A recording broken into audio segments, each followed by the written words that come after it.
Este es un programa producido por la comunidad cristiana CREE, al alcance de todo creyente que necesita ser restaurado. Bienvenidos, amados hermanos. Esperamos que esta semana hayas tenido un gran disfrute del tema justicia de Dios.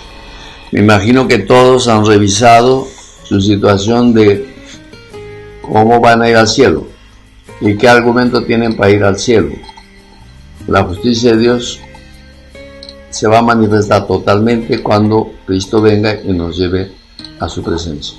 Entonces, con todo eso, les doy la bienvenida. También, no sé si has compartido con alguien tu relación con Jesús, le has hablado a alguien.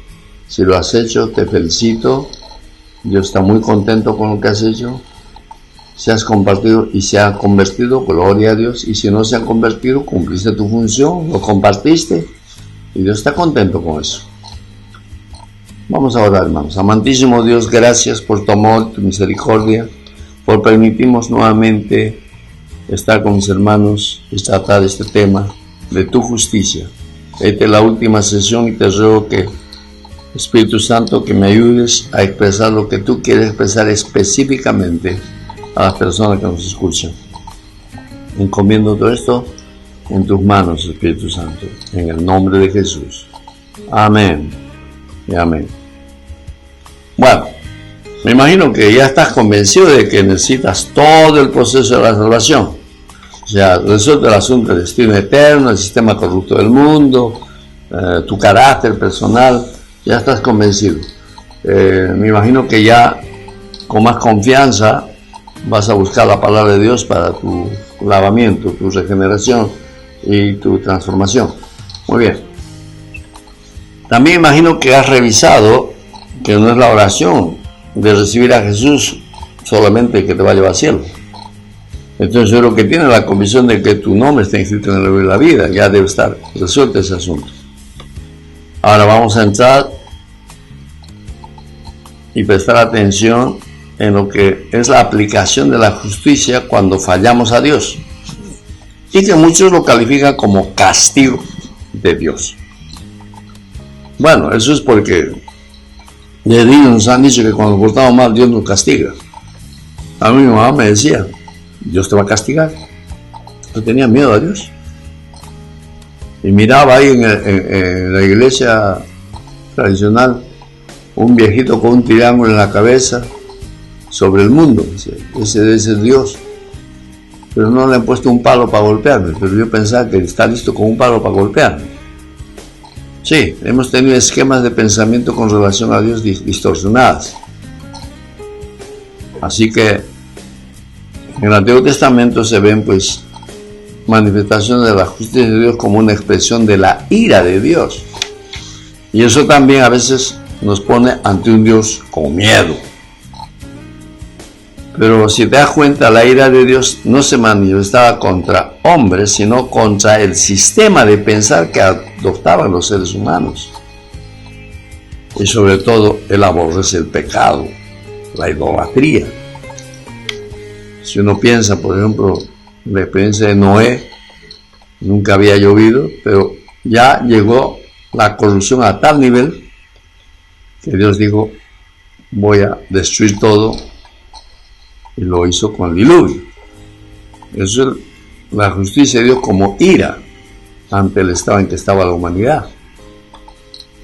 Entonces, cambiando el esquema mental ya nosotros de pensar la justicia de Dios como el obrar de Dios a nuestro favor, y reconociendo que la justicia es un atributo de Dios, donde la ira forma parte de ella.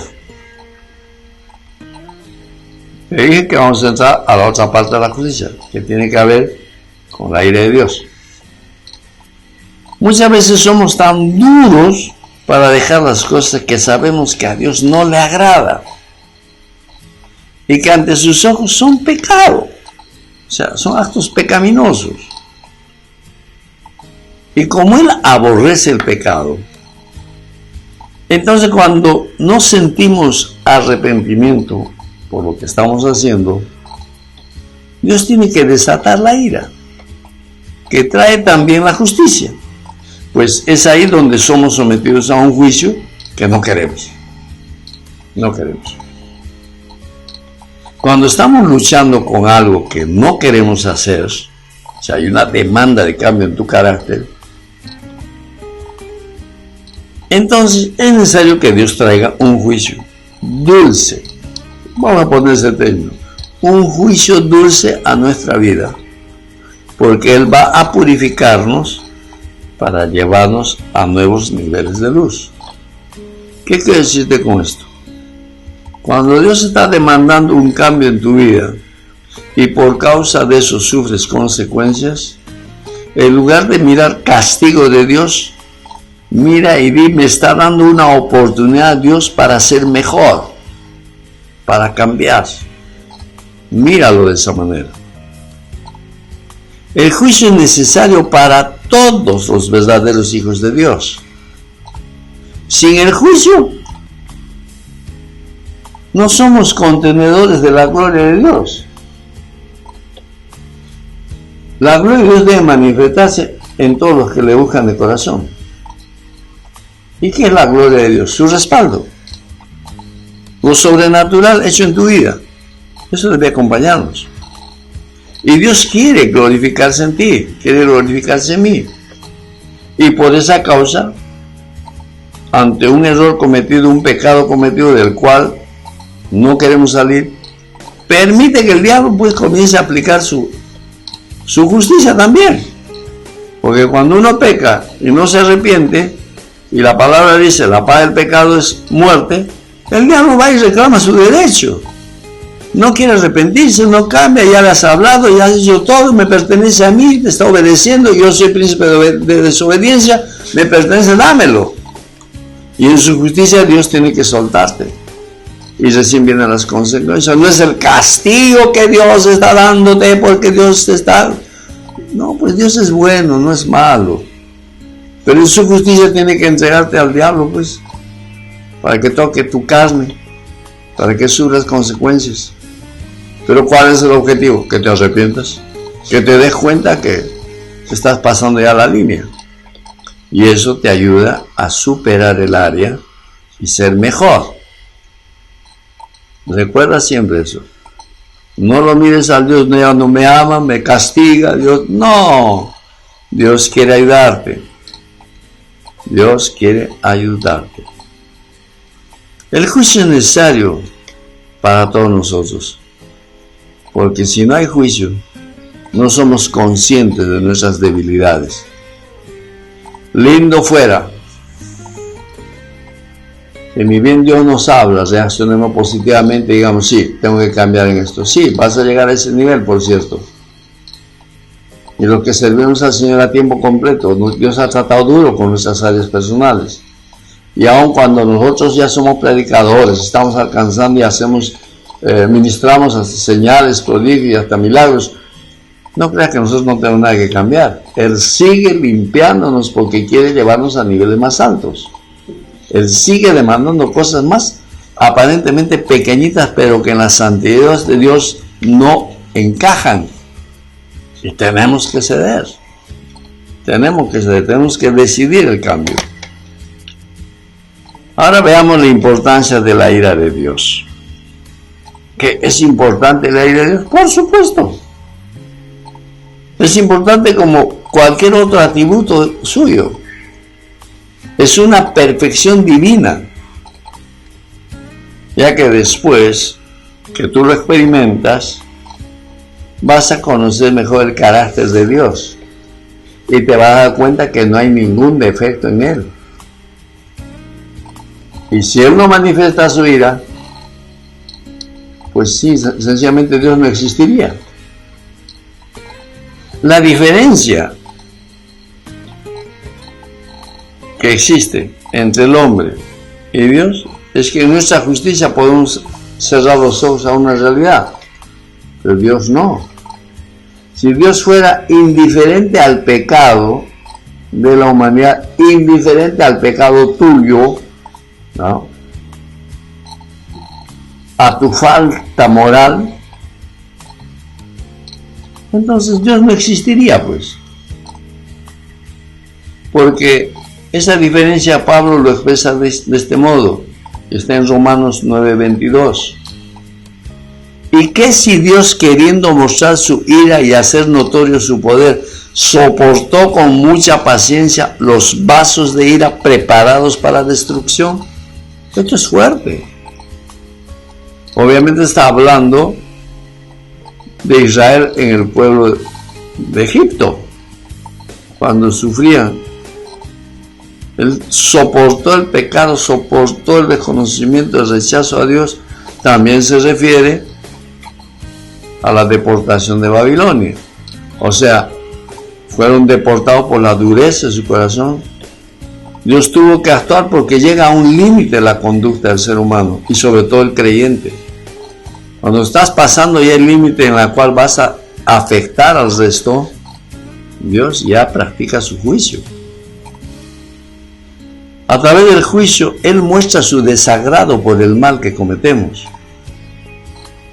Porque por su naturaleza de santidad, choca con nosotros, confronta nuestro pecado y acciona en contra de lo que Él ha manifestado. O sea, actúa con ira. Pero no es en contra de ti, es en contra de la iniquidad y el pecado que está trabajando en ti todavía. Ya que estos pecados, estas actitudes se rebelan contra su autoridad. Mira lo que dice Romanos 1:18, esto lo explica más. Porque la ira de Dios se revela desde el cielo contra toda impiedad e injusticia de los hombres que detienen con injusticia la verdad. Hermanos que se apartan, les hablas con la palabra, están sordos. Y hasta buscan sus propios argumentos para demostrar que no están en pecado. Y si detienes con injusticia la verdad, Dios va a desatar su ira, pues.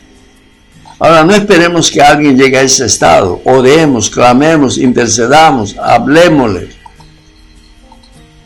Porque necesita que alguien les hable. Pero Dios es el que hace la obra. Es necesario que meditemos acerca de la ira de Dios, ya que esta nos enseña que debemos aborrecer el pecado. Si es que deseamos expresar la santidad de Dios en nuestra vida, el pecado no puede andar a la par con nosotros, pues.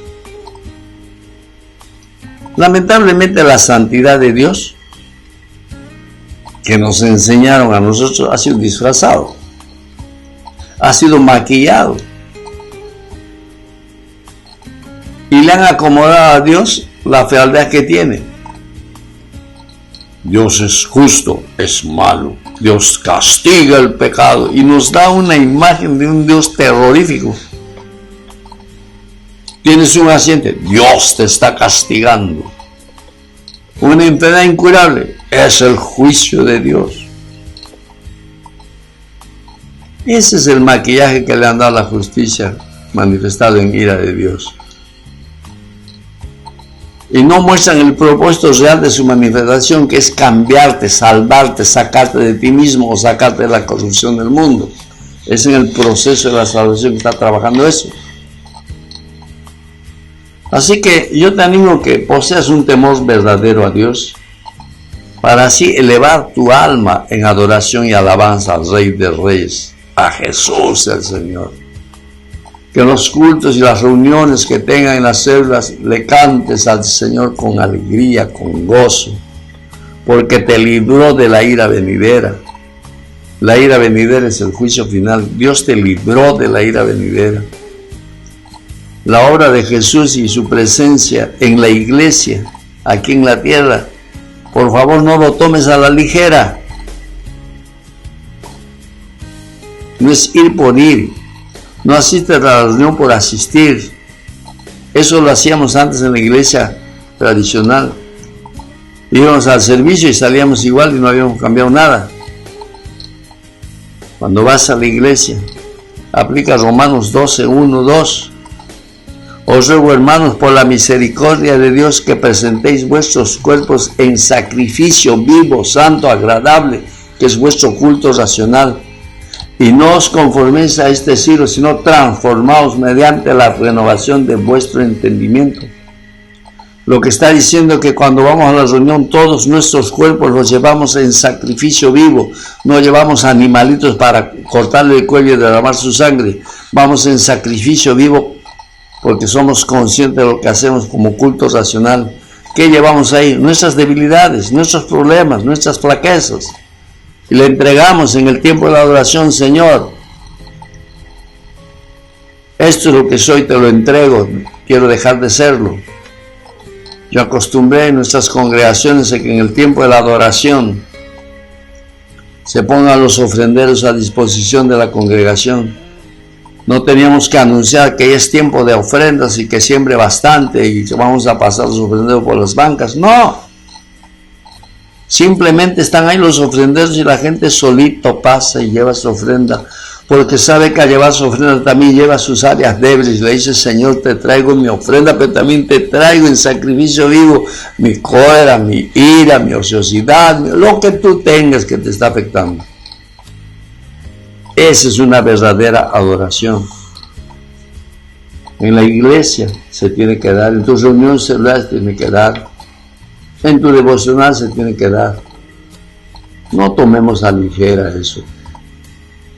Tomémoslo con seriedad y con convicción. Cada reunión que tienen como la de hoy día debe ser una reunión donde vienes deseoso de recibir de Dios algo para cambiar. No escuchar un mensaje y salir como has venido. Porque luego el verso 2 de Romanos 12 dice: y no os conforméis a este siglo, sino transformaos mediante la renovación de vuestro entendimiento.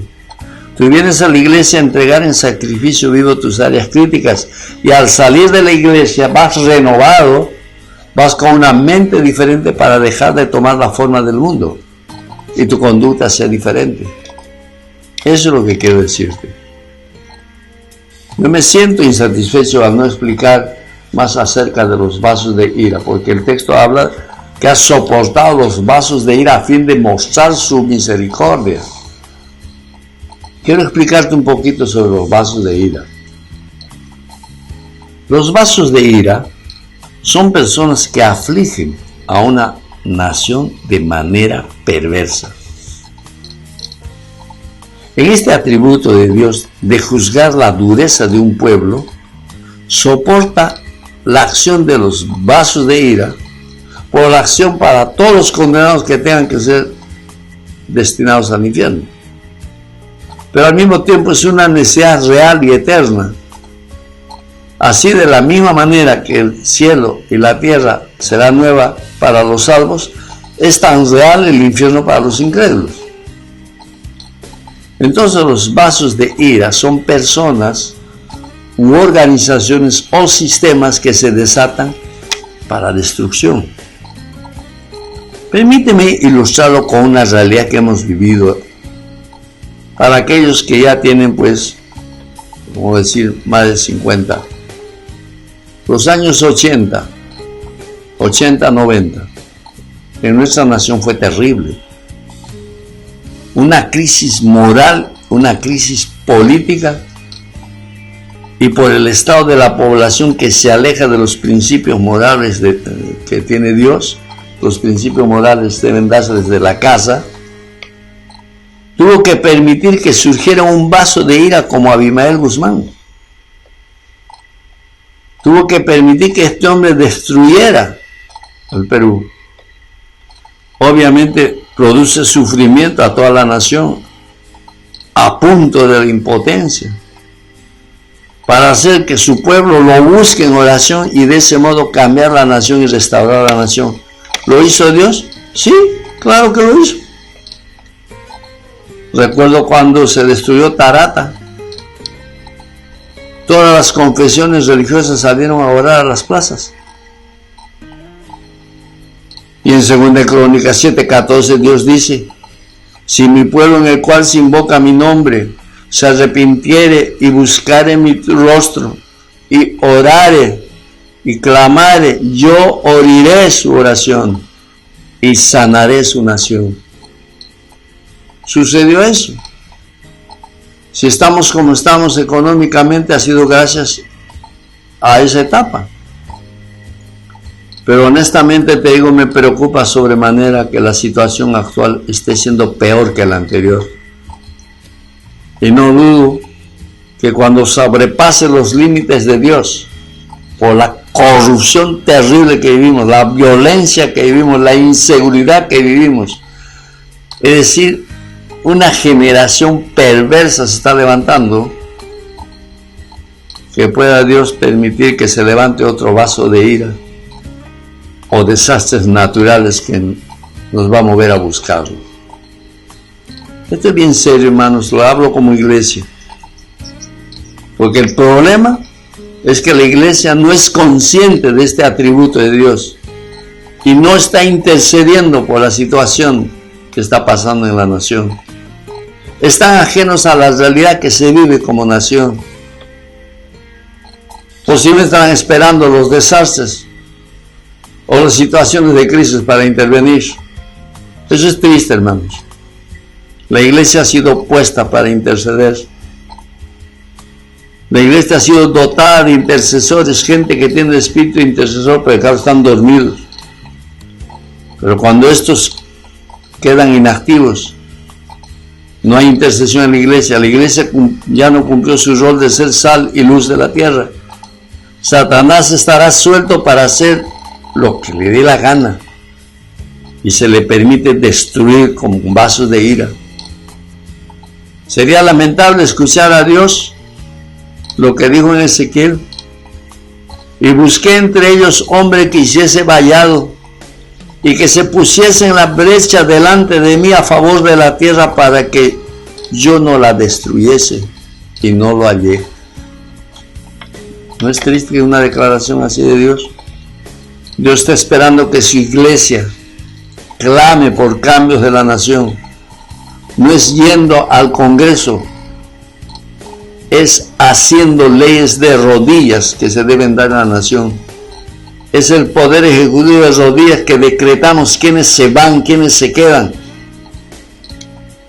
Es el poder de la oración que va a cambiar nuestra nación. No esperemos que la justicia de Dios se aplique en ira sobre nuestra nación, sino en misericordia. Pero la iglesia tiene que despertar y tiene que extender el reino mediante la predicación del evangelio, mediante el testimonio. Abre tu Biblia en Romanos 9, versos 30 al 32. Romanos 9, versos 30 al 32. Dice: ¿qué pues diremos? Que a los gentiles que no iban a entrar a la justicia han alcanzado la justicia, es decir, la justicia que es por la fe, mas Israel, que iba tras una ley de justicia, no la alcanzó. ¿Por qué? Porque iban tras ella no por fe, sino como por obras de la ley. Pues tropezaron en la piedra de tropiezo, como está escrito: he aquí pongo en Sión piedra de tropiezo y roca de caída, y el que creyere en él no será avergonzado. Los versos 30 a 31 son bien claros. Ya lo hemos demostrado a la saciedad. Nosotros, sin ser judíos y no teniendo que cumplir la ley de Moisés, hemos alcanzado la justicia de Dios de la salvación por la fe en Jesús. Eso es lo maravilloso. Y debemos dar gracias a Dios por el pueblo judío, porque de ahí vino Jesús. El verso 32 dice: ¿por qué? Porque iban tras ella no por fe, sino como por obras de la ley, pues tropezaron en la piedra de tropiezo. Y el 33 dice: como está escrito, he aquí pongo en Sión piedra de tropiezo y roca de caída, el que creyere en él no será avergonzado. Los judíos no fueron por fe, no confiaron en Jesús, pese a que vieron en su persona, o sea, vieron a Dios, porque él dijo: yo y mi Padre uno somos, el que me ha visto a mí ha visto al Padre. Él declaraba a los judíos lo que era, pero no le creyeron, al contrario, lo crucificaron. La piedra de tropiezo fue Jesús para ellos. Tropezaron con Jesús y cayeron. Para entenderlo, si te dicen que no pase por esa calle, sino que use la calle paralela porque la están pavimentando, y tú seguro de ti mismo, transitas por la calle que no deberías pasar. Sin darte cuenta, un pedazo de concreto de la acera te hace tropezar hasta herirte. Es obvio que reconocerás tu error y la advertencia que te hicieron. Ay, sí, pues me dijeron que no venga por aquí. Esta fue una herida tremenda. La palabra de Dios, que es Jesús, viene a ser tropiezo para muchos que no creen. Y solo pueden creer después de haber sufrido las consecuencias de no creer. No esperemos eso de nuestros parientes. No esperemos eso de nuestros seres queridos. Oren y que la misericordia les alcance, pero muestren con ejemplos, con hechos reales, con la palabra de Dios, que la vida de Dios es diferente. No hagan ofertas baratas para que reciban a Jesús. Muestren con su vida que Dios es real y es justo. El pueblo judío vio a su Mesías prometido, pero no lo aceptaron. No hicieron caso. Para ellos ya no era una piedra que tropezar, sino por su accionar violento contra su Mesías se convirtió en una roca de caída. Lo propio puede suceder con un creyente que no cambia su actitud ante la palabra de Dios, que le exhorta, que debe cambiar, que debe dejar de ser. Esa misma palabra será el peso de las consecuencias que sufre, y a veces hasta llevarlos al borde de la muerte. Alégrense, pues, hermanos, que ahora todavía estamos vivos y tenemos oportunidad de arreglar nuestras cosas antes de partir. Hace unos días estuve en un sepelio. Invitaron a pasar si alguien tenía una palabra. Obvio, la persona fallecida no era creyente. ¿Qué puedo hablar ahí? Yo lo único que dije: estamos ante un evento que todos vamos a pasar. Un día vamos a estar en esta misma situación. Mi pregunta es: ¿ustedes están preparados para pasar un tiempo como este? ¿Están listos para dejar este mundo? ¿Están listos para eso? Mi pregunta fue contundente, que la gente se estremeció y decía: esta persona ya dejó este mundo, ustedes están aquí acompañándoles con dolor, pero cuando ustedes estén en esta situación, ¿habrá gente que los acompañe? Jesús fue abandonado en la cruz y murió solo, y no tenía ni tumba. Lo sepultaron en una tumba prestada. Yo te pregunto, ¿estás listo para este tiempo? Y rogué a Dios que les dé conciencia de eso. Vamos a analizar la justicia de Dios en Romanos 8:10. Me encanta esto. Por favor, Romanos 8:10. Pero si Cristo está en vosotros, el cuerpo a la verdad está muerto a causa del pecado, mas el espíritu vive a causa de la justicia. Y si el espíritu de aquel que levantó de los muertos a Jesús mora en vosotros, el que levantó de los muertos a Cristo Jesús vivificará también vuestros cuerpos mortales por el espíritu que mora en vosotros. Esta es la maravillosa realidad de nuestra posición como creyentes. Delante del Padre somos aceptados en Cristo Jesús. Y si nos mantenemos unidos a Jesús, haciendo vida de iglesia, nuestro cuerpo, con todos sus deseos perversos, está muerto por la obra que hizo Jesús en la cruz. Lo sentenció en la cruz a muerte, condenando al pecado a la carne. Pero tienes el Espíritu Santo vivo dentro. Y a causa de la justicia de Dios en Cristo Jesús, logramos nosotros el favor de la resurrección. Y eso es por nuestra fe en Jesús. Ahorita tienes en la carne el pecado atado. Está muerto. No tiene poder sobre ti. Pero si tú lo alimentas atendiendo a las concupiscencias de su demanda, los resucitas. Alguien dijo por ahí, maten la carne por inanición, es decir, no le dé de comer. Sí, es cierto. Huye de las pasiones, huye de todo aquello que te lleva a pecar, apártate de todo eso, toma de Jesús y sé diferente. Ahora, yo no quiero que te vayas a encerrar en un monasterio por eso, para que no peques. Sino una vez que has superado, has crecido, Dios te ha transformado, tienes que ir ahí, a esos lugares donde estabas, pero para ganar para Cristo aquello que te llevan a perdición. Ahora, la maravillosa realidad es que en nuestra posición, haciendo vida de iglesia, vivimos en el Espíritu. Y ese Espíritu está por la justicia de Jesús lograda a nuestro favor en la resurrección. Y por nuestra fe en Jesús entonces vamos a ser transformados. Y el mismo Espíritu que levantó a Jesús en la resurrección, lo va a hacer con nosotros. Lo hace primero en los momentos que caemos, las caídas previas al arrepentimiento, o sea, te tropiezas, caes, fallas a Dios, pero te arrepientes. Te levanta ese Espíritu. Y cuando venga Jesús por segunda vez, también va a resucitar todo tu cuerpo mortal. O sea, nos vamos a la tumba, polvo somos y al polvo volveremos, pero cuando Cristo venga, ese polvo se convierte en un cuerpo glorioso y viene la última fase de la salvación, la resurrección de tu cuerpo. ¿Has entendido? No mires a Dios como malo, mira a un Dios justo. Y te alcanzo las conclusiones para terminar el mensaje.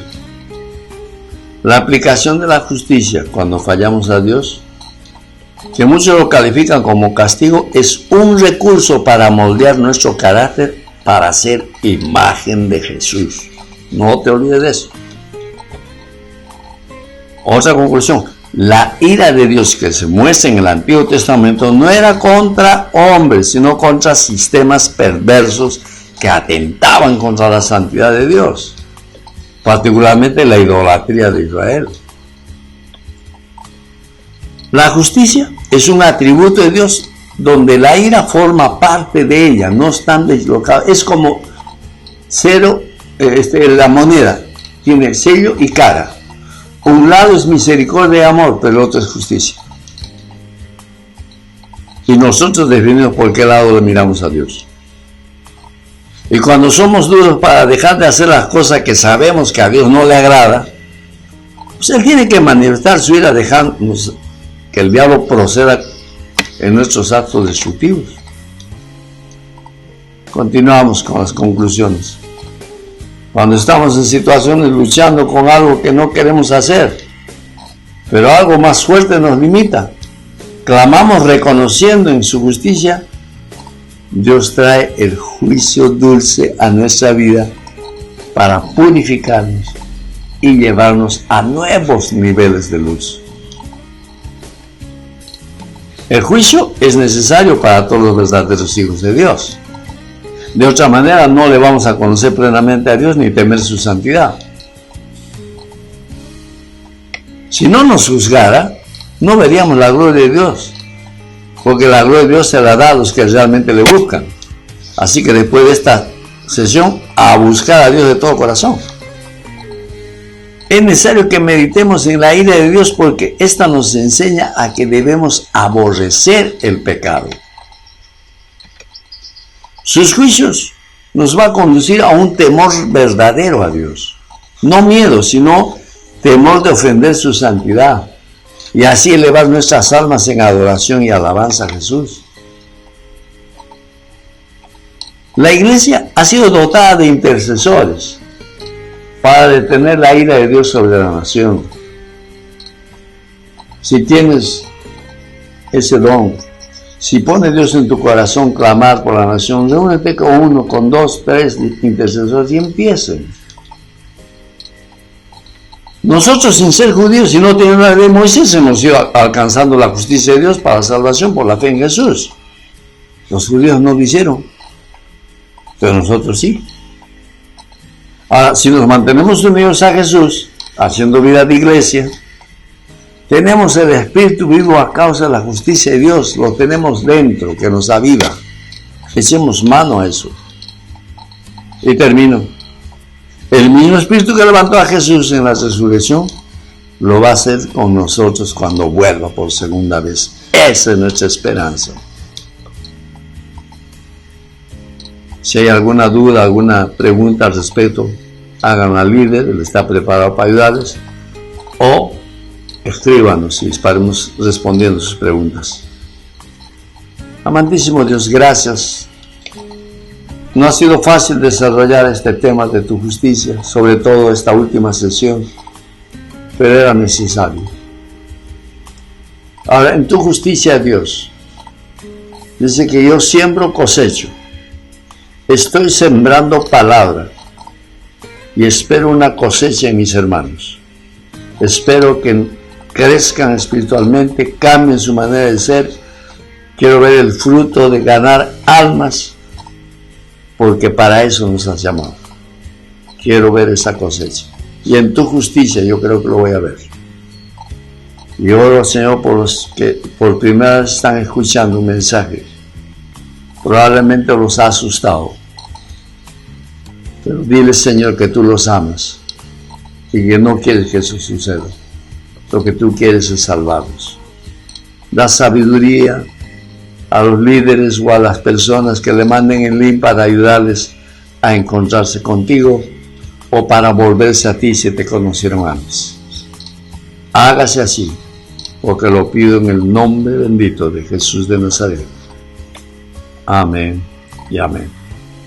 Bien, hermanos, tienen un buen tiempo ahora para conversar sobre el tema, hagan sus preguntas, aclaren las situaciones y espero noticias suyas. Que la paz de Dios, el amor de Jesús y el poder del Espíritu Santo me los guarde en victoria y que la justicia de Dios se aplique claramente a sus actos.